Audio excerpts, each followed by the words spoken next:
Nous sommes le mercredi 13 mars, bienvenue à Mediapolis, votre émission qui décrypte le monde impitoyable des médias. Moi c'est Camille Test, vous êtes sur CISM 89.3 FM, cette semaine en studio avec moi Benoît Goubeau à la technique. Salut Benoît. Salut.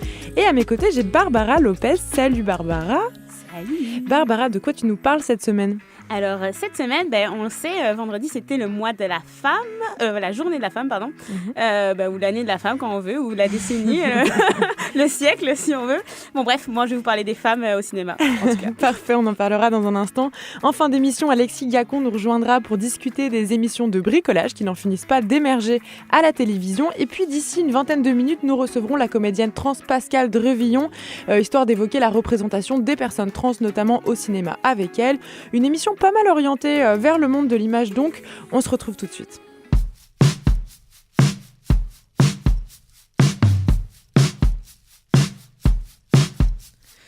Précieux petit insolent, à la bouche, aux yeux violents, je me crois forte et pourtant je sens que ça devient glissant.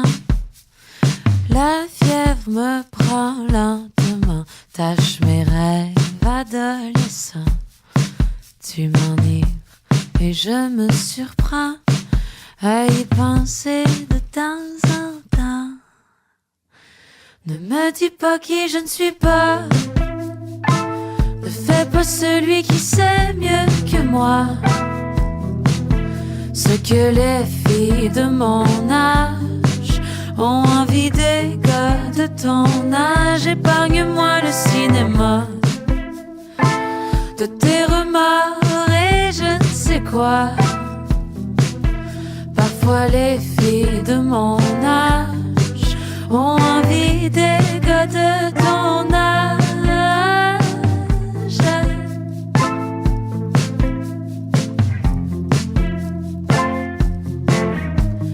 Le plus facile des calmants sur ta peau, je me casse les dents.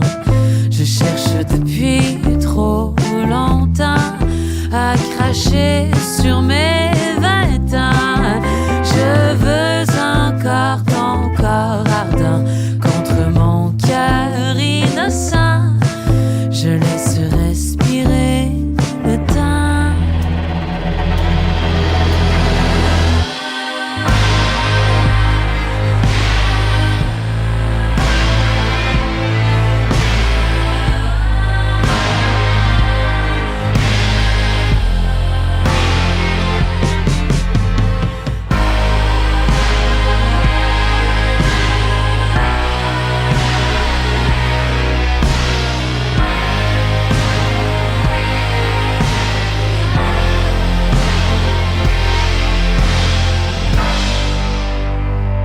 Ne dis pas qui je ne suis pas, ne fais pas celui qui sait mieux que moi ce que les filles de mon âge ont envie des gars de ton âge. Épargne-moi le cinéma de tes remords et je ne sais quoi.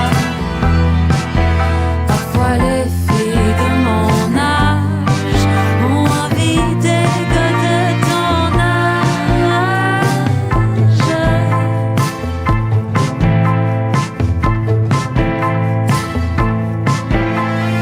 De cet amour immature, je ne retiens que le chaos, et que cette idylle à l'usure aura eu raison de ma peau, aura eu raison de ma peau, aura eu raison de ma peau. C'était Lou Adriane Cassidy avec Les Amours Immatures. Pour information, elle jouera à la Sala Rossa le 4 avril prochain. Barbara, dans un instant, je te passe la parole pour discuter cinéma au féminin. Mais d'abord, j'ai décidé de passer un petit coup de gueule hebdomadaire. Il paraît qu'on appelle ça un édito dans le métier. Aujourd'hui, j'ai eu envie de vous parler du quotidien de mes amis journalistes indépendants. Pour ceux qui ne connaissent pas la vie d'un journaliste pigiste, eh bien, je vais vous raconter un peu comment ça se passe. 8h, réveil, un café, voire deux. On commence à chercher des sujets, à écumer la presse dans tous les sens, histoire de trouver un peu de quoi alimenter les médias avec lesquels on collabore. En général, vers 10h, 11h, c'est l'heure de pitcher. Pitcher, ça veut dire qu'on écrit quelques lignes sur des sujets qui ont retenu notre attention avant de les envoyer à tous les rédacteurs en chef dont nous avons les coordonnées. Chaque média ayant un ton bien à lui, pas question de copier-coller nos pitchs, évidemment, il faut s'adapter, prouver qu'on a compris leur ligne éditoriale, bref, montrer patte blanche. En général, la réponse de ces rédacteurs en chef met quelques jours à arriver, souvent elle n'arrive jamais, puis quand elle arrive, elle est assez souvent négative car le sujet a déjà été traité, car on est en fin de mois et qu'il n'y a plus de budget pour payer des journalistes pigistes, ou alors car l'angle choisi ne correspondait pas au positionnement éditorial du journal. Pas grave, on repropose ailleurs, on essaye d'améliorer l'angle, on fait quelques recherches supplémentaires, on passe quelques coups de fil. Quelquefois, on va se rendre compte que notre idée de sujet a, comme par hasard, été traitée dans l'un des médias contactés, mais pas par nous. Et puis, ça arrive rarement, mais ça arrive quand même. Bref, beaucoup de travail gratuit avant de vendre son premier sujet. Alors, pour manger entre deux piges, certains journalistes indépendants font ce qu'on appelle parfois des ménages, c'est-à-dire qu'ils réalisent par exemple une mission de communication pour une entreprise de relations publiques, ou alors ils écrivent un article pour une entreprise. Dans le milieu, c'est pas très bien vu, mais pour le dire vulgairement, il faut bien bouffer. Parfois, bien sûr, on vend l'enquête du siècle, alors on y passe des semaines, on est payé en conséquence, c'est sûr, mais encore une fois, le plaisir est de courte durée, bientôt, il faut tout recommencer. Le métier de journaliste indépendant, c'est un métier passionnant. On a l'aventure, on a la liberté, on a la possibilité de travailler sur des sujets toujours nouveaux, avec des gens toujours différents. Les journalistes indépendants sont-ils passionnés ? Oui. Sont-ils bien payés ? Non. Or, à la longue, la précarité, ça use. Dans ces conditions, faut-il s'étonner de voir des gens souvent talentueux abandonnés ? Eh bien, je ne crois pas. C'est dommage, car sans les journalistes indépendants, eh bien, comment oser parler de journalisme indépendant ? Quand commencerons-nous à protéger ces gens-là ? Je vous pose la question. C'est une bonne question, ma foi. Non, Oui. mais c'est vrai que c'est difficile si on en connaît tous dans le milieu. Puis quand tu vois juste le temps que tu peux passer aussi à écrire un article, c'est payé, certains payés au mot, certains payés à l'article. C'est vraiment super difficile. Les prix, ça varie, les journaux et tout. Ça, c'est vraiment super compliqué de trouver, de vivre en fait de ça. Moi, je connais personne qui en vit, très personnellement. Ouais, c'est vrai que ça nécessite de... Moi, je trouve que le métier de journaliste indépendant est de plus en plus similaire au métier d'artiste. En fait, on beaucoup galèrent pour peu d'élus à la fin, et puis pas forcément toujours les meilleurs, c'est bête. Mais enfin bref, Barbara, cette semaine, une chronique grand écran sur le cinéma au féminin. Raconte-nous ça. Alors en fait, c'est ça. Moi, à chaque fois, je choisis, je sais pas, des sujets super ambitieux alors qu'on me donne que 5 minutes. C'est mon coup de gueule. Est-ce que j'aurai plus de temps un jour à Mediapolis pour parler ? Donc en fait, non, moi je vous ai dit, le 8 mars dernier, c'était la journée des femmes. On dit souvent aussi le mois de mars, c'est le mois de la femme. Donc je me suis dit, bon, les femmes au cinéma. Mais par quel bout prendre ce sujet, ce problème ? Parce que c'est vrai que quand je me suis penchée là-dessus, il y a plusieurs problèmes. Il y a des problèmes devant l'écran, derrière l'écran, dans l'industrie. Donc c'est vraiment une industrie en fait, le cinéma, où on ne sait pas par quel bout prendre ça. On a eu l'affaire Weinstein avec les actrices, on voyait leur position, qu'elles étaient harcelées, etc. On a aussi souvent les questions de stéréotypes dans la représentation des rôles, le nombre, etc. Donc c'est vraiment un sujet complexe, sûrement que je reviendrai par la suite, mais juste pour faire un petit retour, quand je me suis penchée sur ce sujet-là, j'aime bien à chaque fois fouiller un petit peu l'histoire. Je me suis dit que j'allais commencer à parler de la représentation. Et quand je regardais la représentation des femmes, par exemple, dans le cinéma des années 30 jusqu'aux années 50, on disait souvent qu'il y avait seulement 3 types de femmes qui se voyaient représentées. Il y avait la mère, la vierge et la putain. Sympa. Ouais, hein, c'est pas mal. Hein. Donc après, c'est sûr que au fur et à mesure des années, les rôles se sont diversifiés. On a vu plus de femmes, mais il y a quand même des très très gros problèmes. Et j'ai fait une rencontre il y a pas longtemps d'une sociologue, autrice de plusieurs livres, et un livre super intéressant qui s'appelle Commando culotte. Commando culotte. Commando culotte. Mm-hmm. Et en fait, ça nous parle vraiment de la question du genre et du sous-texte qu'on peut voir dans la pop culture. Et notamment, elle a fait une grosse analyse des films et des séries. Et donc, cette auteure qui s'appelle Myriam Mal, je vous encourage à aller vraiment lire et regarder tout ce qu'elle fait. Elle fait beaucoup d'illustrations de BD, etc. Elle est vraiment super intéressante. Elle m'a dit, en premier, il y avait la question forcément du nombre et de la qualité des représentations dans le cinéma. Et là, je ne sais pas si toi tu connais ça, le test de Bechdel. Oui. Vas-y, Ouais. explique-nous. Donc, moi, je vais vous expliquer, c'est que des fois, on voit un film et puis, innocemment, on se dit, il y a vraiment super des personnages féminins, mais est-ce que le film est vraiment, offre une belle représentation des personnages féminins et est-ce que le film, surtout, est pas centré sur le regard masculin de ces personnages-là et si les personnages sont vraiment assez développés, le test, en fait, ça pose 3 questions. Est-ce que le film comprend au minimum 2 personnages féminins dont on connaît le nom?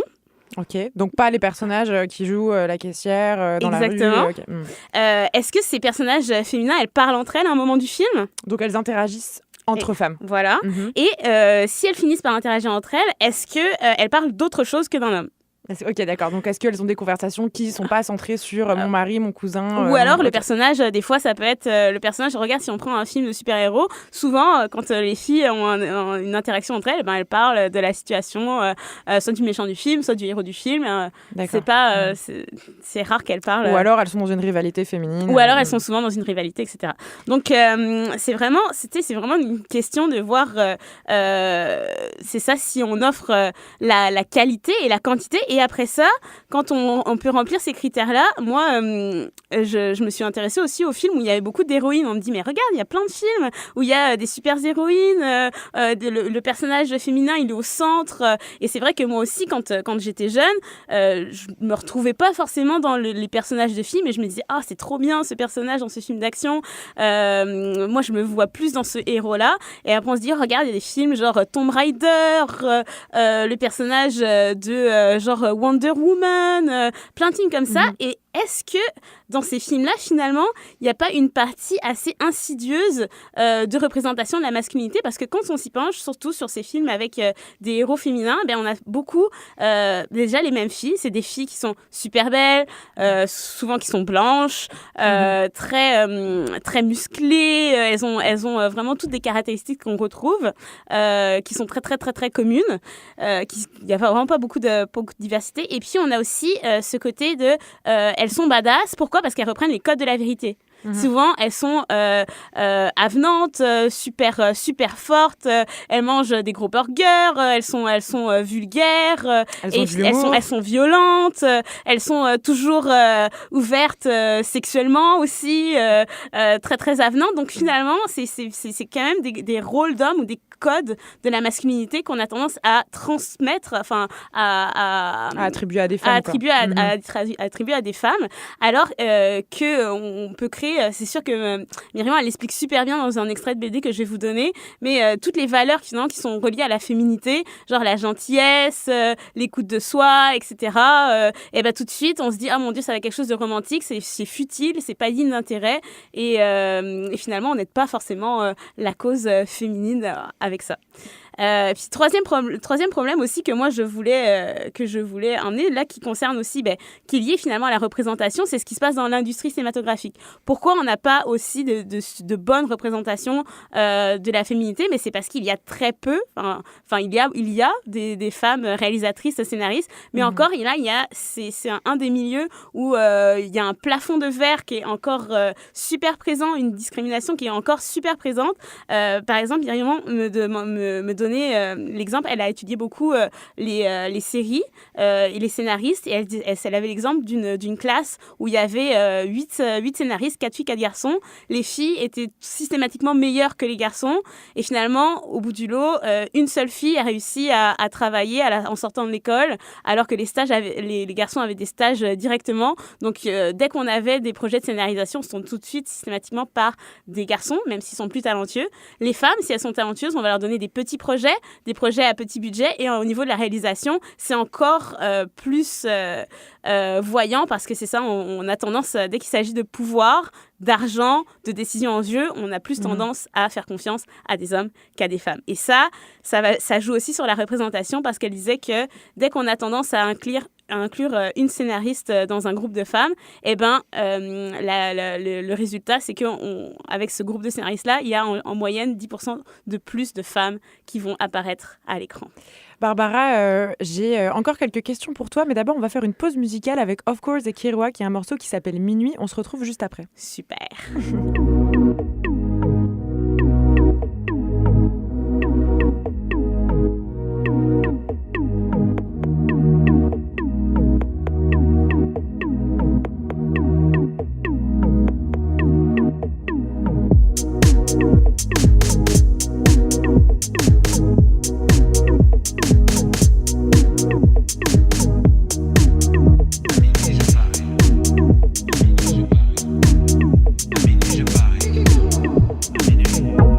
croisés à la sortie des bars. Deux saphirs sous le phare, à paupières, pas besoin de mots pour jeter un sort. Oh non non, je ne retrouvais plus mes mots, je ne reconnais plus Kiro. On embarquait dans un théo, et m'emmène au casino. Wow, wow, et j'ai chaud, wow, wow. Dans le taxi, ça me glisse sur ma poche. French kiss sur du French touch, petit sachet de roche. Regarde droit, pensée croche, on cherche dans une milk bon. Le tour du monde, 80 secondes, mille feux qui brillent sur le Notre-Dame. Y'a plein d'autres filles, je peux d'autres femmes. Elle a pas peur de taper blackjack, fait tourner le interact, des jetons qui prennent le sac. Roule la roulette, moins de moula, va se ruiner comme les Rona. Je l'esquiver comme les Golas, oléola, oléola, copa lova, copa léa. À minuit je parie. Tout miser sur toi, bébé.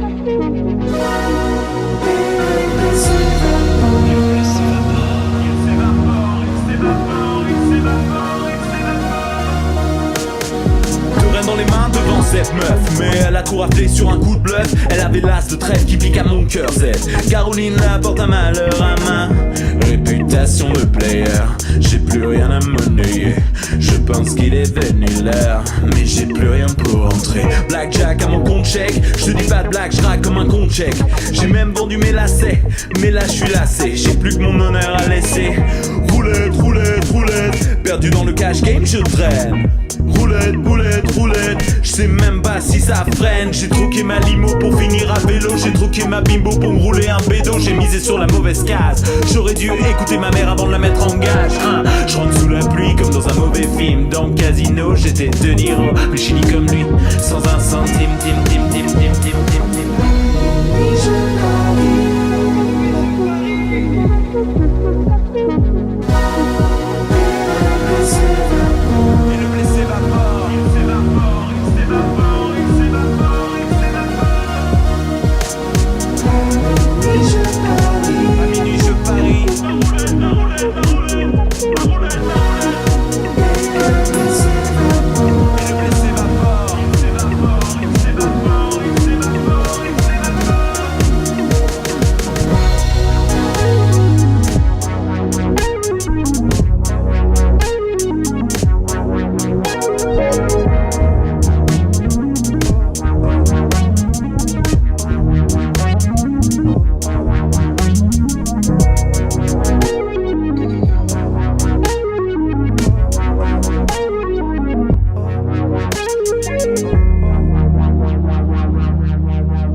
C'était Of Course et Kerouac avec un morceau qui s'appelait Minuit. Si vous avez prêté attention aux paroles, vous avez dû reconnaître des références très montréalaises.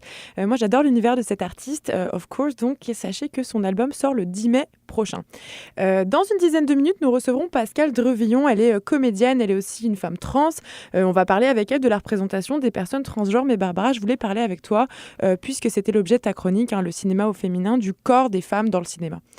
Oui, c'est un sujet super intéressant. Comme je disais tantôt, ce qu'on observe, c'est qu'il y a surtout, même quand il y a des femmes au cinéma, qu'elles ont un rôle assez important, il y a quand même un manque de diversité. C'est vrai qu'on a, que ce soit des femmes d'autres couleurs ou surtout au niveau du corps. C'est sûr que voir des rondes au cinéma, on a quelques exemples. Moi, je trouve qu'il y a des actrices qui illustrent vraiment super bien ça. Amy Schumer, Rebel Wilson, qui sont quand même qui essayent d'emmener un petit peu ça dans le cinéma. Mais c'est vrai que c'est toujours plus facile quand on regarde. C'est sûr que les hommes ils sont soumis aussi à il y a de la grossophobie, il y a du racisme, etc. Mais ça nous dérange moins. Mettons le range d'acteurs, ça va de Ryan Gosling à Danny DeVito. Tu vois, on a quand même une palette assez un peu plus large. Et puis c'est ça, il y a des gros, des minces, des musclés, des pas musclés, etc. Ça, comme expliquait Myrion aussi, c'est que mettons dans un film, on va pouvoir voir un personnage qui est pas forcément beau physiquement, assez gros, etc. Puis il va toujours réussir à avoir la belle fille qui va finir par s'attacher à sa personnalité, etc. Alors que quand on est dans la représentation des femmes, on a vraiment beaucoup plus de mal à avoir une fille un petit peu rondelette, ou alors ça va toujours impacter fortement l'histoire ou le contexte. Et puis quand on veut mettre des gens de formes différentes, on a toujours un petit peu critiqué. Moi, j'ai envie de parler pour terminer là-dessus d'un film qui va sortir prochainement, qui est un film réalisé par une femme qui s'appelle Anne Edmond, qui s'appelle Jeune Juliette. Et c'est un film super intéressant avec une jeune fille de 14 ans, en fait, qui est un petit peu rondelette et qui, on va la suivre, en fait, à travers ces dernières années de secondaire. Et puis, qui a beaucoup de répondants et qui est super charismatique et qui va se confronter au regard des autres et qui va leur répondre d'une manière super percutante. Moi, c'est un film que j'ai vu les bandes annonces. Je sais qu'Anne Edmond, elle travaille super bien aussi. Donc, je vous conseille ce film-là qui va amener quelque chose, qui est réalisé par une femme, qui parle des femmes et qui parle avec de la diversité corporelle aussi. Je trouve ça super intéressant. Donc une sortie prévue pour cet été. Merci beaucoup Barbara Lopez. Tu restes avec nous. Tout de suite, on va écouter Vandou avec un morceau qui s'intitule One Time.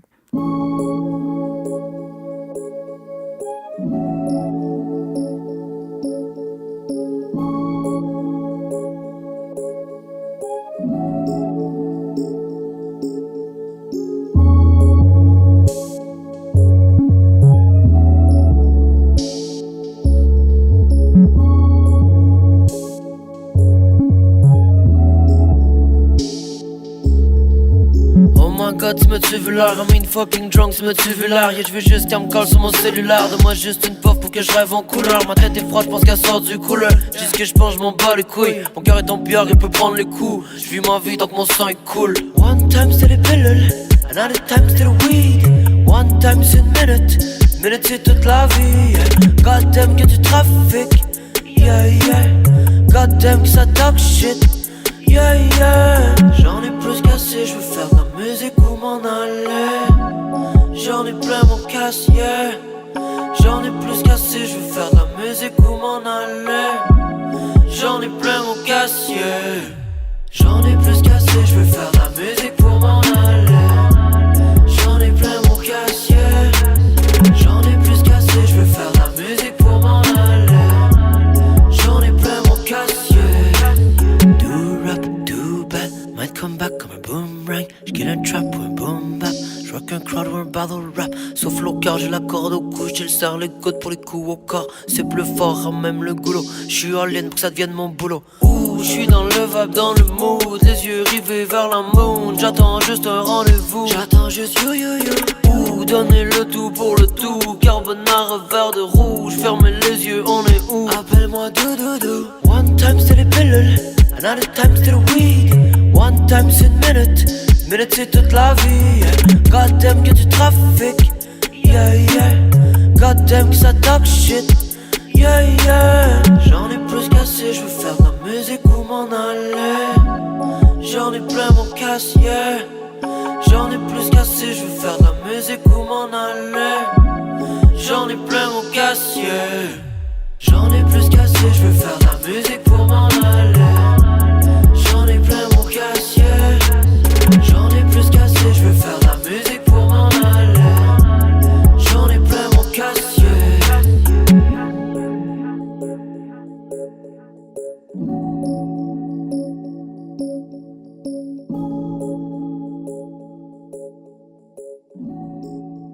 C'était le Québécois Vandou avec un morceau intitulé One Time. Sur Facebook, la phrase descriptive de l'artiste, c'est « référence internationale en matière de douceur ». Et j'avoue que je suis assez d'accord. Je suis toujours en studio avec Barbara Lopez et c'est Pascal Drevillon qui nous a rejoint. Salut Pascal. Bonjour. Pascal, tu es comédienne, tu es aussi une femme trans. Avant d'aller plus loin, je voudrais qu'on précise. Est-ce qu'on dit femme trans, transgenre ou transsexuelle? Ah, le vocabulaire, c'est si mystérieux encore. Pourtant, c'est tellement simple. Trans, un petit mot tout bête, tout simple, qui réunit tout le monde, qui a tendance à faire l'unanimité, en tout cas ces temps-ci. Mais bon, la langue française est une langue vivante, ça a tendance à changer rapidement. Transsexuel, c'est un mot aujourd'hui désuet, qui fait référence spécifiquement à la médicalisation des femmes trans ou même des hommes trans qui faisaient le spectaculaire changement de sexe. Donc, on essaie de s'éloigner de ça, c'est pas ça la question. Après, transgenre, c'est vraiment un voyage d'un genre vers un autre. Et encore une fois, ça reflète pas nécessairement la réalité de toutes les personnes trans. Ça exclut exclut sans doute les personnes queer, ça exclut les personnes non-binaires. Donc, trans, ça a tendance à rejoindre tout le monde. Ou LGBTQ+, mais encore, la soupe d'alphabet, ça fait pas non plus l'unanimité. Ok, alors on va dire trans. Pascal, toi, tu es né dans un corps de petit garçon et puis tu as commencé ta transition à l'âge adulte il y a une dizaine d'années, je crois. Et puis, en 2011, donc 3 ans après le début de ta transition, tu auditionnes pour les grandes institutions québécoises donc de théâtre. Et puis, tu atterris du premier coup à l'École supérieure de théâtre de l'UQAM. Est-ce que la comédie, ça a toujours été une passion pour toi? La comédie dans le sens humoristique, si c'est comme ça que tu l'entends, oui, j'ai toujours été le clown de la classe, le bouffon, vraiment. Je suis encore comme ça aujourd'hui, mais bon, je suis un peu dans tous les sens. Donc, soit c'est l'immense tragédie, le drame, la classe, l'élégance des personnages de femmes grandioses et dramatiques, ou c'est vraiment le bouffon de service, la folie absolue. Mais ouais, le théâtre, ça a toujours été dans mon univers. Alors, quand tu es arrivée au début de ta carrière donc, de comédienne et d'actrice, on t'a conseillé de ne pas parler de cette transidentité. Ouais. Oui, en fait, des gens tout à fait bien intentionnés m'ont dit que ça allait me mettre des bâtons dans les roues, que ça allait me limiter, que les gens n'allaient pas pouvoir voir au-delà de ça. Ce qui est en partie vrai, on ne se le cachera pas. Par contre, j'aime beaucoup mieux être du bon côté de la barrière et être celle qui aide les gens à avancer et à changer doucement d'opinion. Et d'un autre côté, j'avoue que l'étiquette trans que j'ai portée parfois, parce que bon, j'aime porter la pancarte quand je vois que je peux faire changer les choses, ça m'a quand même aussi ouvert des portes dans l'autre extrême. J'ai réussi à surfer sur cette vague, cette tendance et tout ça, que je combats activement, parce que être trans, c'est une réalité qui est souvent douloureuse pour beaucoup de personnes, donc ce n'est pas une tendance, et c'est loin d'être nouveau. Il y a des personnes trans partout dans le monde depuis des milliers d'années. Donc, ouais, je dirais que j'ai réussi à en faire mon armure au lieu d'en faire le boulet. Mais au départ, il me semble que tu racontais que tu avais quand même essayé de le cacher, donc tu changeais peut-être un peu ton ton de voix, par exemple? Ouais, en fait, ça, c'était avant l'école de théâtre. C'est la transition, il y a 10 ans, était dans un monde beaucoup plus binaire qu'aujourd'hui. Donc, j'avais vraiment la conviction que pour être une femme, pour me rendre la vie un peu plus facile, il fallait que je fasse vraiment le saut de la barrière vers l'autre extrême. Donc, que je sois la femme la plus féminine. Et donc, j'ai travaillé, entre autres, pour élever ma voix un peu. Vraiment, quelque chose de subtil, mais bon, juste une octave plus haut. Quelque chose comme une voix de téléphone, une voix polie, douce, doucereuse, pas agressive, rien. Et en arrivant à l'école de théâtre, la prof de voix m'a tout de suite dit, si tu veux projeter dans une grande salle, et en plus, parce que j'ai la chance d'avoir un outil quand même assez imposant, une bonne cage de résonance, il fallait que je revienne à une voix un peu plus... Donc voilà, donc j'ai développé vraiment toute la gamme au complet, ce que je pouvais pas faire avec ma voix modifiée trop féminine. Donc c'est ça qui a provoqué un peu une prise de conscience où tu te dis, je vais m'assumer.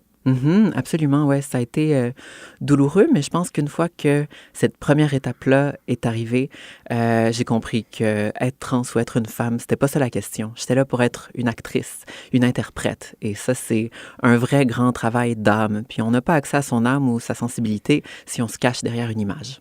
Justement, tu parles d'être une femme. Je sais que tu as créé une œuvre qui s'appelle Genderfucker. Donc en 2018, c'est une performance mise en scène par Geoffroy Gacker. Oui, Geoffrey Gacker, qui est directeur d'Espace Libre. Ouais. Parle-moi un peu de cette performance. Je sais que tu explores le masculin et le féminin à travers ça. Oui, et aussi une espèce de vision de la neutralité. L'idée, c'était de faire un grand voyage à travers le genre, donc de passer par tous les archétypes, de défaire tous les symboles et vraiment de parler du genre comme une construction sociale. Donc, c'est pas tout à fait nouveau. On pense à Judith Butler ou à d'autres philosophes du 20e siècle. Mais l'idée, c'était vraiment de montrer dans un même corps, le mien, et de surcroît le corps d'une personne qui a vécu ça intimement, que toutes ces choses qu'on nomme le genre, c'est des choix conscients ou inconscients, mais on a du contrôle là-dessus. Et on peut choisir de se rebeller, de montrer une autre image. On peut choisir de s'aplatir, de se conformer, de montrer une seule chose. Mais vraiment de faire exploser tout ça. C'est pour ça que je suis comme « I'm fucking with gender ». C'est ça l'idée. Pascal Trevisan, tu restes avec nous. On va écouter Nomadic Massive avec un morceau qui s'appelle « Quoi te dire ?» À notre retour à l'antenne, j'ai encore 1000 questions à te poser. Super!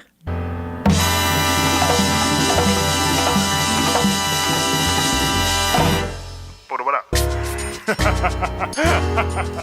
Yo là, c'est Ayo. Quoi te dire? Ayo. Ayo. Ayo. Ayo. Yallah. On m'accorde pas de la photo du bonheur. Shout out the hate, je suis plus dedans. Victime de misère et multiples galères. L'enfer veut me faire, tu rentres dedans. Vous d'état dans votre pente. Toi veut me réduire en cendres. Tais-toi, t'es gâté, je vais plus vous entendre. Pyrémie vit dans ton côté. Je suis les pendules à l'heure, ton Rolex. Je dois crier pour dominer le diable qui squatte ta grosse tête. Quoi te dire, tu m'écoutes pas déjà, écrase ta cigarette. On ne pêche pas poisson sans écaille ni arrêt. Ta vie sur terre n'est qu'un niatesse. Tout est en place pour tenir en laisse. C'est le corps et le cœur qui encaissent. T'oublies toute ta valeur sur une yeah. Wake up baby, t'es une déesse. Tes pensées sont créatrices pour que tu te lèves. Prends des vitamines, soigne tes carences. Protect your energy, le reste en s'emballant. Quoi te dire? Quoi te dire? Quoi te dire? Quoi te dire? Quoi te dire? Quoi te dire? Quoi te dire? Quoi te dire? Quoi te dire? Quoi te dire? Quoi te dire? Quoi te dire? Quoi te dire? Quoi te dire? Quoi te dire? Quoi te dire?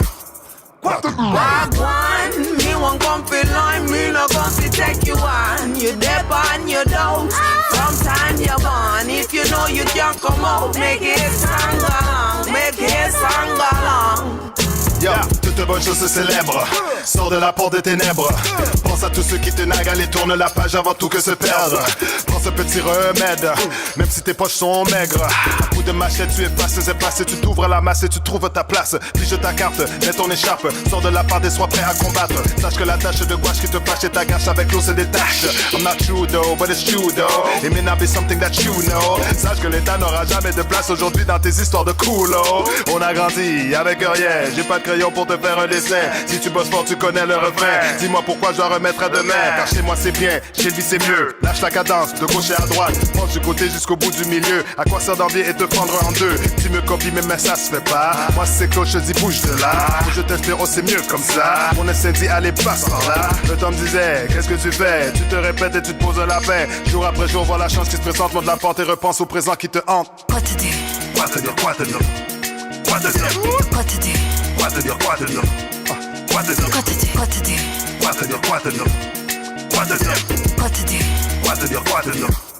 Quoi te dire? Le monde n'est pas plat, pourtant il ne tourne pas rond. Il t'a laissé à plat depuis qu'il est dans ton salon. Sur ton canapé tu t'allonges, sans cicatrice sur les phalanges. Ça t'empêche pas de te plaindre et de plaindre et de craindre la vie et sa cadence. Relativise un peu, le monde se divise en deux. Ceux qui vont lutter et ceux qui vont buter leur espoir au silencieux. Y'a quoi devenir anxieux, mais le défi rend mieux. Donne naissance à ta renaissance et si t'as pigé tant mieux. Tant pis si tu vois que des limites, jamais tu ne mériteras pour ton fini celui de te retrouver alors qu'on t'a poussé à brouter de l'herbe et perdre ta boussole. Reprends le cap, reprends ta flamme. Ces obstacles sont tous dans ta tête. Toutes ces excuses ne sont qu'une ruse que tu uses pour justifier la défaite. Quoi te dire? Quoi te dire? Quoi te dire? Quoi te dire? Quoi te dire? Quoi te dire? Quoi te dire? Quoi te dire? Quoi te dire? Quoi te dire? Quoi te dire? Quoi te dire? Quoi te dire? Quoi te dire? Quoi te dire? Quoi te dire? Quoi te dire? Quoi te dire? Wagwan, me won't come feel like me, no come fi take you on. You dip on your dose, from time you're born. If you know you can't come out, make it song along, make it song along. C'était Quoi te dire de Nomadic Massive. Pour ceux qui ne connaissent pas, il s'agit d'un collectif montréalais de 4 hommes et 2 femmes qui chantent en anglais, en français, en créole, en espagnol, en arabe. Moi, ça m'impressionne, je l'avoue. Je suis toujours au studio avec Barbara Lopez et Pascal Drevillon. Pascal, en première partie d'entrevue, on parlait un peu de ta situation d'artiste trans. J'ai aussi envie de te demander, est-ce que c'est pas un peu lourd, en fait, qu'on parle toujours de ça ? Oui, évidemment. Que répondre d'autre? Mais après, c'est choisir de faire avancer la cause avant de choisir d'être confortable et invisible. Et je pense que la représentation des personnes trans, c'est une cause importante. Mais justement, qu'en est-il du paysage média québécois, du cinéma, de la télé? Est-ce que les personnes trans sont suffisamment représentées et bien représentées? Non, c'est désespérant. Honnêtement, on tombe dans le cliché. Pourtant, quand on pense, par exemple, on compare avec la France, les droits des personnes trans ont tendance à être 15 à 20 ans en avance, comme les droits des personnes gays, lesbiennes, entre autres, qui ont fait une immense progression. Par rapport à la France. Oui, absolument. Oui. Ouais. Ce qui est étonnant quand même, mais très dommage. Donc ici, on voit encore des hommes blancs dans des postes de pouvoir, des stars comme Christian Bégin, Marc Bélan, qui jouent des femmes trans, bien ou moins bien, dépendant des cas, que je pense à Christian Bégin avec son pretzel dans la série de Télé-Québec, M'entends-tu? quelle horreur, quelle façon de montrer les femmes trans comme des clowns et le classique de travailleuses du sexe et droguées et bon, name it, tous les clichés un à la suite de l'autre. Et ouais, on dirait que c'est la mauvaise blague qui se perpétue.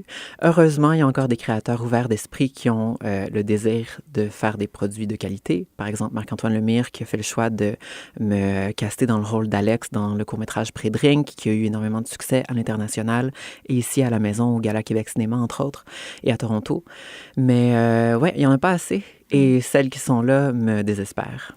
Justement, ça m'amène aussi à une question qui est en fait très souvent posée dans le cinéma, c'est est-ce qu'une personne trans doit être jouée forcément par un acteur ou une actrice trans? C'est sûr que ça aide, entre autres parce que les artistes trans, d'abord, ont besoin de travailler, ont envie de s'exprimer, de montrer ce qu'ils ont à offrir, et ensuite parce qu'on les voit pas énormément, et c'est quelque chose qu'on peut pas vraiment faker.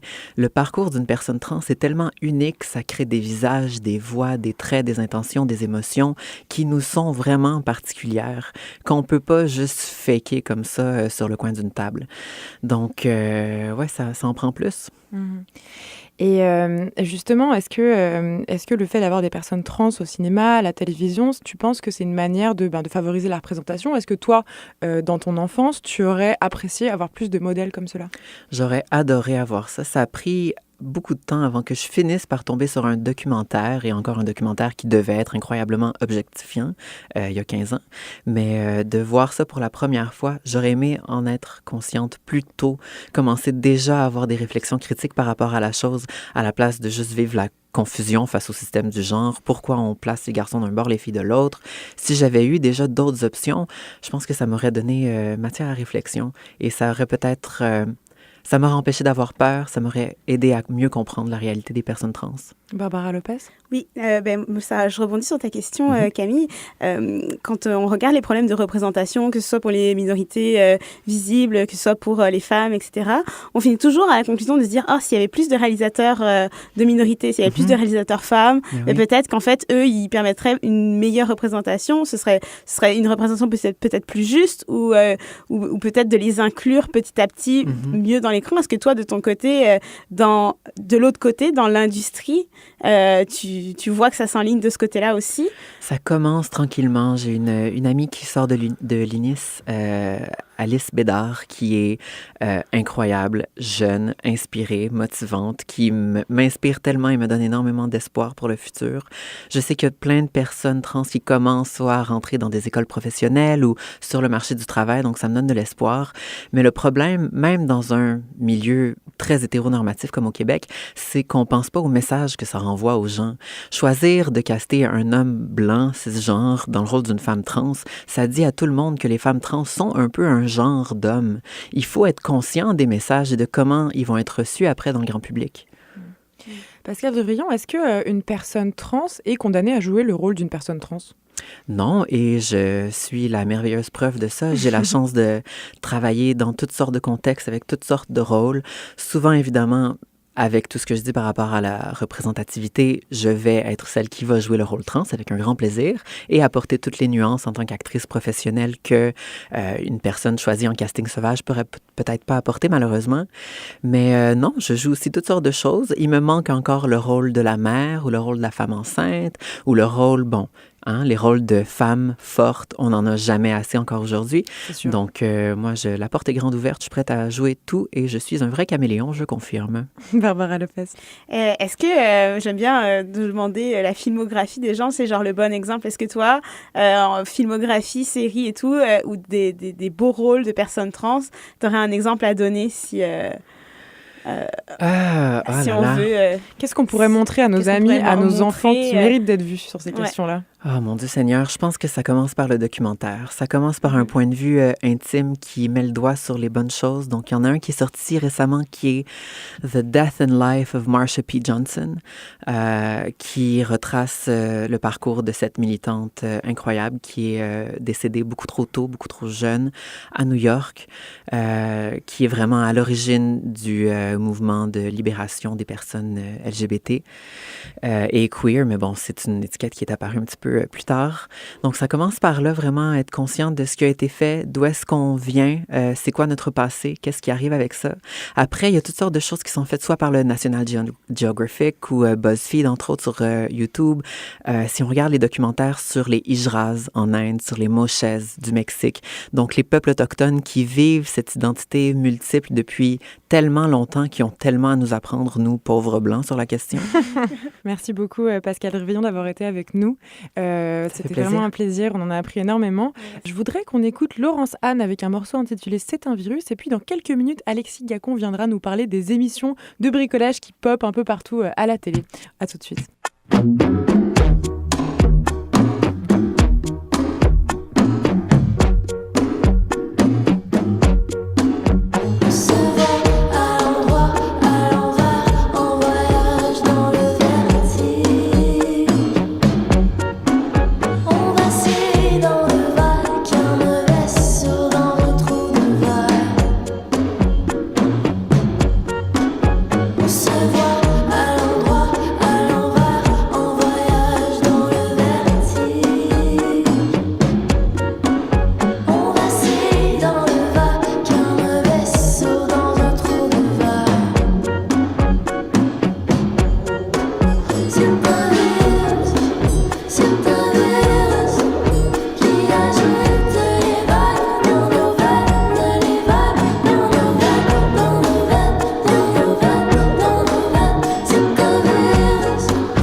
C'était un morceau qui s'appelle « C'est un virus » de Laurence Anne. Alexis Gacon, je me tourne vers toi. Les émissions de travaux domestiques se multiplient à la télé pour le meilleur comme pour le pire. Et oui, je m'y suis intéressé parce que pour l'instant, je suis comme tout le monde, je suis locataire, mais un jour, qui sait, je m'endetterai sur 35 ans. Et en attendant, je contemple les autres, ceux qui ont sauté le pas, les propriétaires qui rénovent leur maison à la télévision. Bon, pour l'instant, je préfère dépenser simplement mon argent en loyer.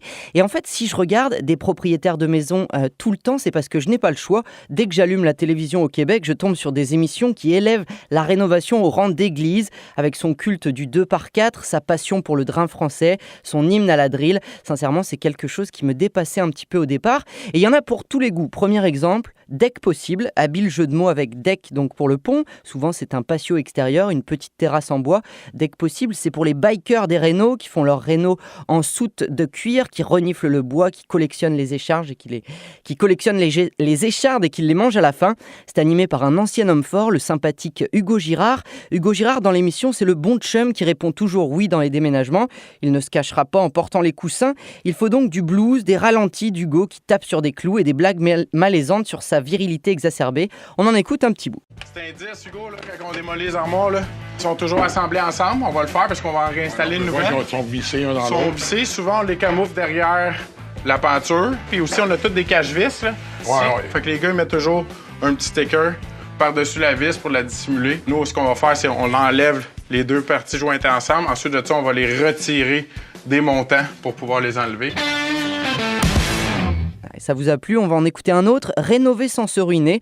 Là, il faut avoir envie d'inviter des gens à venir vous pourrir en ondes pour une maison que vous venez d'acheter. Ami Mazo, celle-là, elle est pour vous. L'ancien propriétaire devait être célibataire. Sûrement. C'est très laid. Oui. Mon fils en fait des cauchemars. L'accès se trouve dans son placard.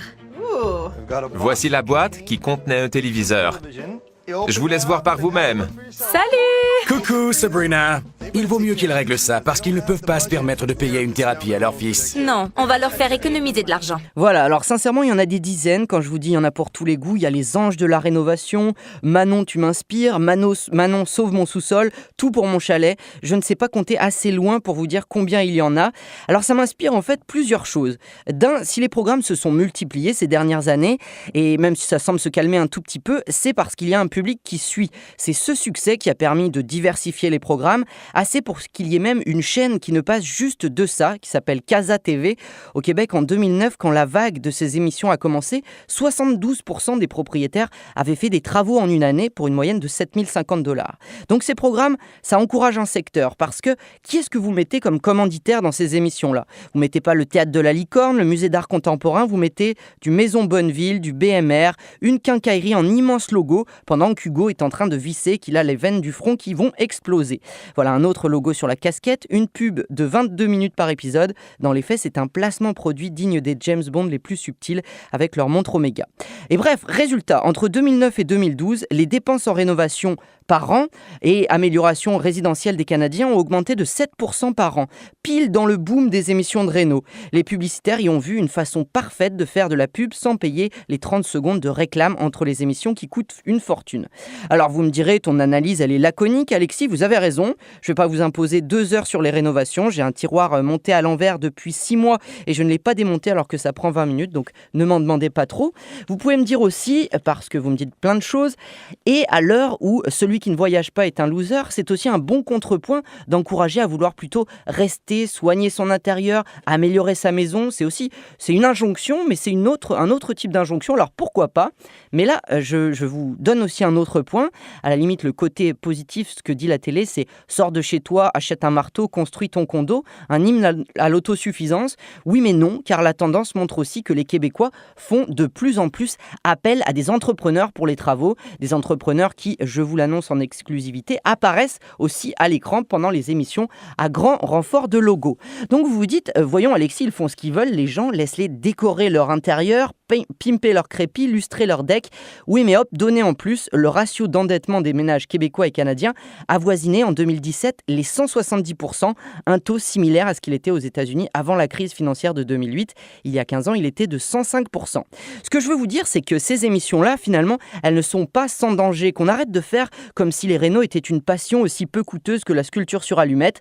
Et ne nous voilons pas la face, ces émissions de réno sont potentiellement dangereuses pour le porte-monnaie. Je vous propose donc de ranger les outils, d'apposer un petit message d'avertissement du type « Cette réno peut vous ruiner » en dessous, et là, tout ira mieux. Merci beaucoup Alexis Gacon. Mediapolis, c'est déjà terminé pour cette semaine. Barbara Lopez, avant de se quitter, une petite filmographie.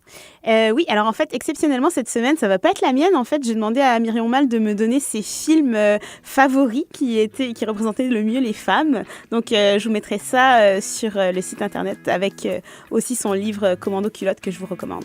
On retrouvera tout ça sur Facebook. Donc, merci d'avoir été avec nous. Pour réécouter l'émission, ça se passe sur le site de CISM 89.3 FM, sur iTunes, Google Play, sur YouTube et même sur Facebook. Nous, on se retrouve la semaine prochaine. Excellente semaine à tous.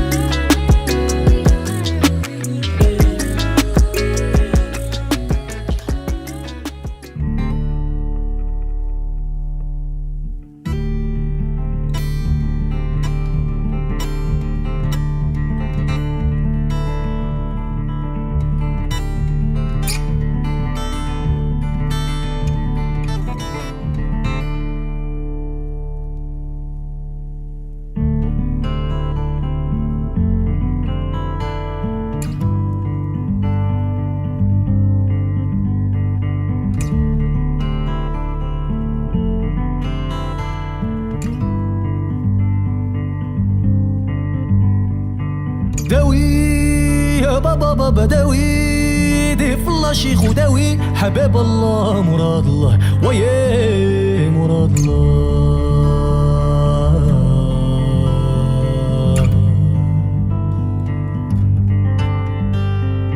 يا لا حول ولا قوة لا حول ولا قوة حباب الله مراد الله ويا مراد الله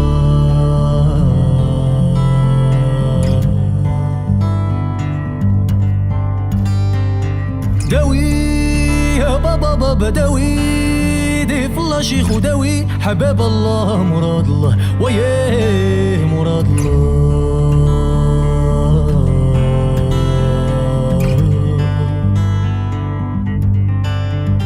ويا بابا داوي ويا بابا داوي ويا جرح ويداوي ويا بابا داوي ويا بابا داوي ويا جرح ويداوي داوي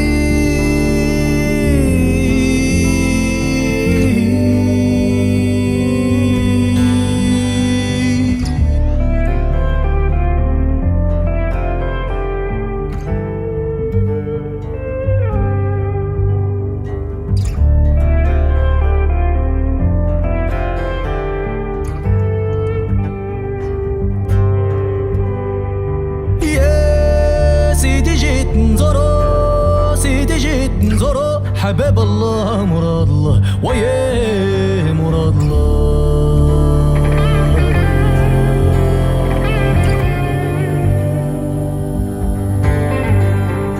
يا سيدي داويني نبرة سيدي داويني نبرة حباب الله مراد الله ويا مراد الله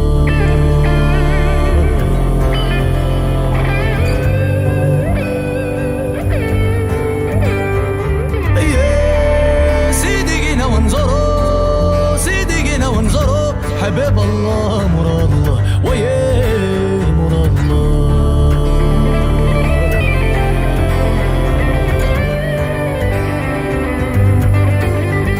ويا بابا داوي ويا بابا داوي ويا جرح ويداوي ويا بابا داوي ويا بابا داوي ويا جرح ويداوي